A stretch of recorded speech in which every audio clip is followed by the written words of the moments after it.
So next talk is on management of arteritic AION, the challenges and strategies by Dr. Gayan WIJESUNDERA. He is a consultant ophthalmologist, teaching hospital, Trincomalee. Thank you, sir. Good afternoon, ladies and gentlemen. I thank AIOS and APO for giving this opportunity. It's a great honor to be here. My colleagues previously discussed about the pathophysiology, classification, and the investigation of AION. So my talk is confined to the management of arteritic optic neuropathy and the challenges and management strategies. So I'll give a brief introduction first. So arteritic optic neuropathy is an acute and usually painful optic neuropathy, occurs over the age of 50, but with increasing incidence at each decade thereafter, and can cause permanent loss of vision. It's a medical emergency, as you mentioned. So most occurrences of blindness or stroke happen either before treatment or during the first week of treatment. So arteritic optic neuropathy accounts about 5 to 10% of all AION, unlike in contrast to its counterpart in AION, responsible for the most of the AION. There's a genetic component. Caucasians are more affected, and giant cell arteritis is the leading cause. So the non-GCA causes for AION are the other systemic vasculitis. Vasculitis means the vasculitis related conditions are called vasculitis. Polyarteritis nodosa, granulomatous polyangiitis, and SLE. Also thromboembolic disorders like antiphospholipid syndrome, hypercoagulable states like factor V Leiden and protein C and S deficiency. So infectious causes of arterial inflammation. Now these are more common in our part of the world, including syphilis, TB, herpes zoster, and HIV. Now, during the COVID-19 outbreak, there were quite significant number of cases reported due to the infection, and some of them are related to the vaccine itself. But there's no 100% way of pointing out that this is directly due to the vaccine. But it's maybe a coincidence, but there had been a significant relationship. So giant cell arteritis is the leading cause of arteritic optic neuropathy. So my talk today will be mainly depend on the management of GCA. So GCA, also called temporal arteritis, is a chronic vasculitis of large and medium vessels. It leads to granulomatous inflammation histologically, and it predominantly affects the cranial branches of arteries arising from the arch of aorta. And incidence rates appear high in northern climates, and GCA and polymyalgia rheumatica often occur together. So cause and the outcome. So this is a sinister disease. So without treatment, 50 to 95% of people will go blind. So with the intense steroid treatment, that number can be reduced to about 13%. The treatment, there's a treatment, high-dose steroids treatment, but it's not very promising. Even with the treatment, we cannot recover the vision lost. You can regain about 15 to 30% of vision.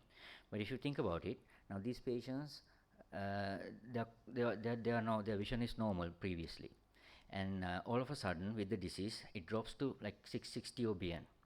And a recovery of 15% is nothing when it compared to the pre-existing vision. And if left untreated, there's a 50% chance of the other eye getting blind. So these are the challenges of managing this disease. Now, in one hand, we have a significant disease with a significant morbidity on the optic nerve. And then if left untreated, 50% of them go blind. And thirdly, the recovery is not very promising. And finally, you can't, the treatment itself has a significant side effect profile. So you can't just treat them, liberally. You have to make sure that they got the disease.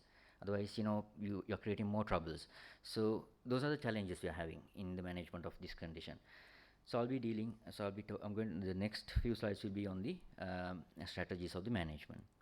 So in the initial management, if it's a complicated GCA, which means evolving visual loss or history of amaurosis figures, straight away start with IV methylprednisolone 1 gram daily for 3 days.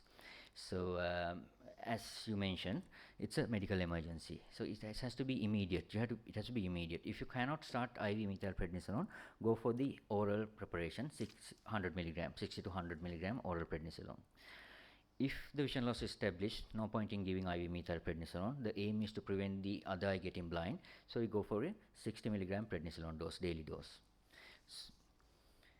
And if it's uncomplicated GCA, that means there's no jaw or tongue claudication or visual symptoms, go for a low dose, that is 40 to 60 milligram. But this is not our job. Rheumatologists will take care of these patients. And the complications of steroids, so bone protection, because now these patients are usually elderly, so they anyway have osteoporosis risk and the fracture risk, and with the treatment, that risk increase significantly. So make sure to address the bone protection and proton pump inhibitors for GI protection.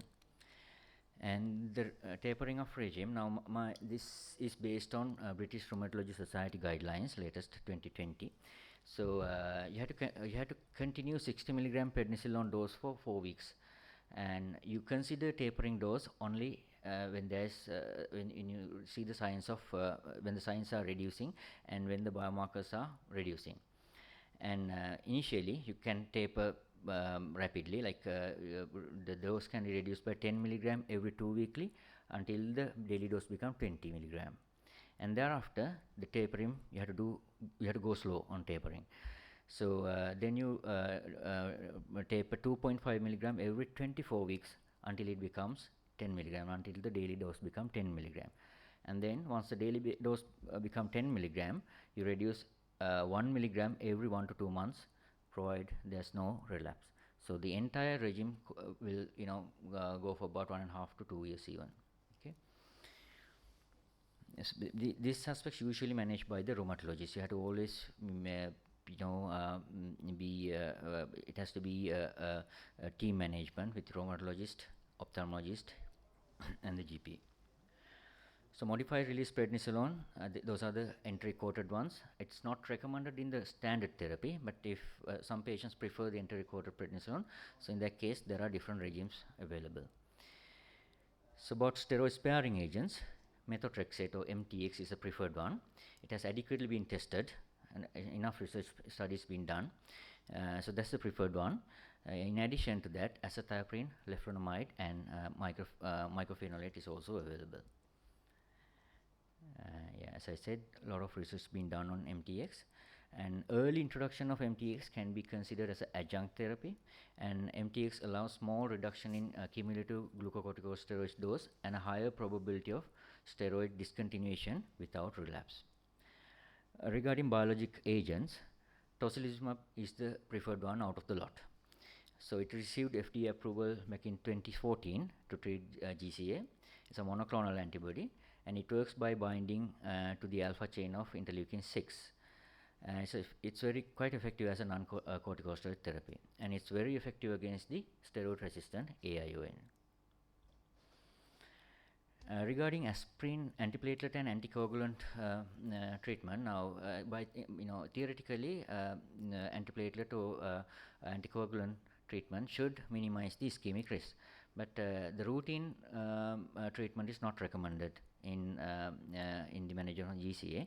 However, low dose aspirin has shown some promising effects, but more research needs to be done to include that into the routine practice.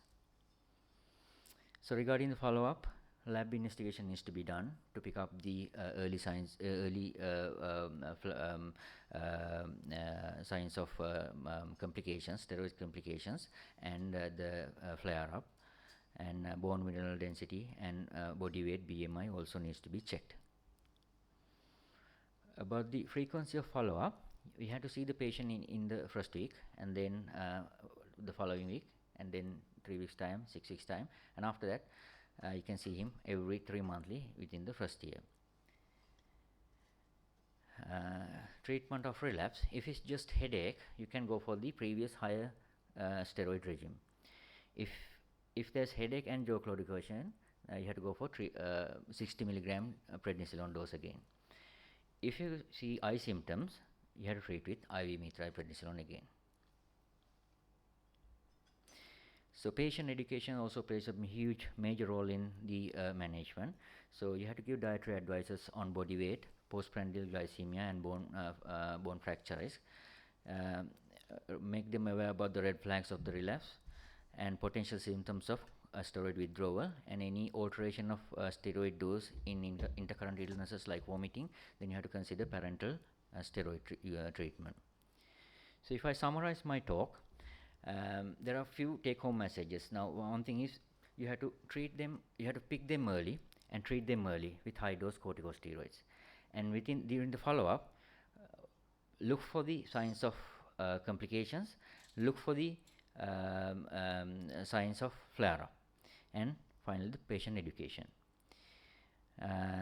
There's a lot of area for research, especially when in order to come to early diagnosis, we definitely need alternatives for temporal artery biopsy and newer imaging modalities. And also when it comes to treatment, we need more studies on biologic agents. Thank you. Thank you, Dad.